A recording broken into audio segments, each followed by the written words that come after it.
Thank you very much, Adam, for joining us at this program with this monumental sort of and dramatic move simultaneously from the Russian state by recognizing the Taliban, which many perhaps thought that was not a possibility for a very far future ahead. But what do you think that in terms of recognition for the Taliban governance systems in Moscow at this time, why this time in particular, what was the need for this? I mean, although it has been welcomed from several places as well, but in terms of a strategic move, what does it actually imply to? Well, I think the strategic move is that Russia wants to deepen its economic ties with Afghanistan, build pipelines, potentially use it as a transit hub, give it access to Pakistan and also India.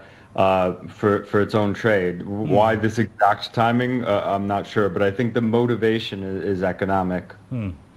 So when you say that it's economic, obviously the Central Asian republics play a very dynamic role in the entire spectrum of things.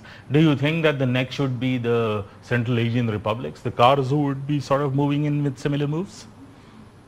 Well, I think this opens the door for regional recognition. I mean, let's face it, there's been a de facto recognition. There's at least 17 embassies inside Afghanistan that are operating. You have some countries like China where Xi Jinping is receiving a Taliban ambassador, receiving his credentials, but then saying, well, this isn't recognition. So there's been this de facto recognition where countries are acting as if there's normal recognition. They're receiving Taliban ambassadors. They have their embassies running, but they're saying it's less than recognition. I think this opens the door for calling a spade and saying, okay, we recognize that this is the government in Afghanistan. But we've seen a lot of debate in the UN General Assembly, the plenary meeting that's been taking place for the last couple of days. We've seen the United States in particular saying that the Afghan Taliban need to stop acting like an insurgency. We've seen, some of Russia and the US and Israel vetoing a movement that was tabled. We've also seen Pakistan coming back and saying, almost in a similar tone, to say that the Afghan Taliban are a de facto government, but they do not need to allow other groups that could actually potentially be security hazardous for its neighbors, and saying that there were 6,000 Pakistani Taliban that were under Afghan Taliban's influence and operating from Afghanistan. But do you think that the security challenges, the Afghan Taliban government is apt for it? Do you think that they have a holistic control in the country at this point? Well, I think they do have control. That's the problem, which is that despite their control, they haven't reined in TTP. And now they have some trouble controlling ISKP, but I don't really buy that they couldn't do more against TTP. The problem is precisely because they do have control and they're choosing not to exercise it. But also because you've been a Syria watcher for quite some time as well. So when we look at fringe actors, like Hayat Tahrir al-Sham, and now obviously they're the government, a recognized government within Syria as well. We've seen this week the US lifting sanctions and also removing the names from the list of banned organizations. How Syria's trajectory has flown differently, and why is the Afghan Taliban's case a little different from that? Yeah, it's interesting. I mean, the sanctions were formally lifted and HTS was delisted as an FTO, although I think al-Shara himself is still designated as an individual.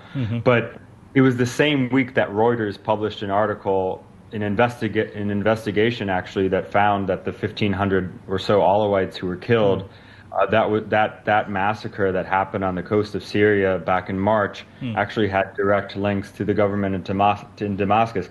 I mean, you can imagine that if something similar had happened at the hands of the Taliban, there would be much more outrage. But I think for the United States and for Europe, Syria is just more important. It's more strategic because of its borders with Israel, because of its borders with Iraq, because of its borders with Turkey, which is a NATO member. And so you have this feeling in the West that, well, we have to give the new government in Syria a chance to succeed. You don't have that same feeling towards the Afghan Taliban, at least not from the West. But for regional countries, they have to deal with the Taliban. So there's more motivation to recognize them. And take Russia, for example. Although earlier I said that a lot of the motivation was economic, there is some security motivations as well.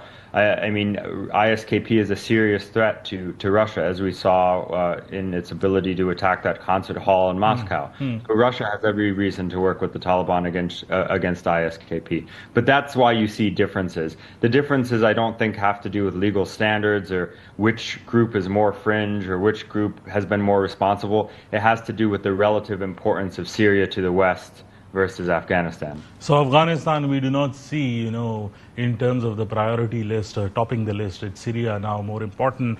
But do you see the cause of Afghanistan? Because we've seen almost even this morning, UNAMA giving out a very different statement from yesteryears, in which it's actually calling off a bigger humanitarian crisis in Afghanistan now, with particular reference to, the refugee crisis from Iran, about 730,000 from Iran and about 280,000 from Pakistan now.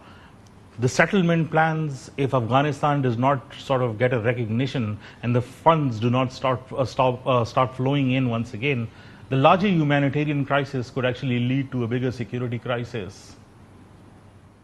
Yeah, I agree with that. I mean, Iran has scapegoated Afghans, especially with the recent war with Iran. I mean, you saw that some in the Iranian state were accusing Afghan refugees of being spies for Israel, which I think is a ridiculous accusation. But in any case, they're sending back hundreds of thousands of Afghans, and Pakistan has also, in the last several months, I think, sent back 250,000 Afghans. So you see this influx of Afghans, and I agree. If they're going back to a failed state that's not recognized, that's going to be a problem. And if the world really does care about Afghans, they need to accept the reality that the majority of Afghans live in Afghanistan, and they need to live in a state that has recognition. Well, one last question before I let you go. We've seen that the Afghan Taliban have also opened up its doors for more dissident elements that have previously opposed Afghans. And we've seen a number of NRF as well as those commanders which were previously part of the uprising asking them to return back to Afghanistan. This morning, about 30 most wanted individuals to the Taliban have also returned after negotiation. We've also seen the Afghan Taliban particularly focusing on previous jihadist elements such as Ustad Sayyaf to be called back to Afghanistan, saying that it's purely secure for him, and they offer guarantees as well. Do you think that consolidated sort of a push aims at a more larger inclusivity that the world is aiming at? I think it's probably a good step for the Taliban's own ability to control the country. But when we talk about inclusivity, I mean, the number one reputational issue for the Afghan Taliban is the women's issue. If women are going to school in some capacity, that's going to continue to be a thorn in their side. And every time there's an effort by Western countries to perhaps recognize them, there's going to be an uproar by civil society groups about that issue, more so than this kind of inclusivity that you mentioned. In fact, that's another reason that there's a different approach to Syria. The view in the West is, well, however bad al-Shara's past might be, the majority of Syrians welcomed him with open arms, and women are still going to school, and there's even a woman in his cabinet, as far as I know. So you see him meeting with women. That's the number one issue. But I think the kind of granting of clemency and sort of willing to welcome back former enemies is good for the Taliban itself in terms of their ability to consolidate power. I don't think it's going to make a huge difference in terms of whether the rest of the world, particularly the West, recognizes them. For that, when the West says inclusivity, I think they mean including more Hazaras in government, more Tajiks, and more women, frankly.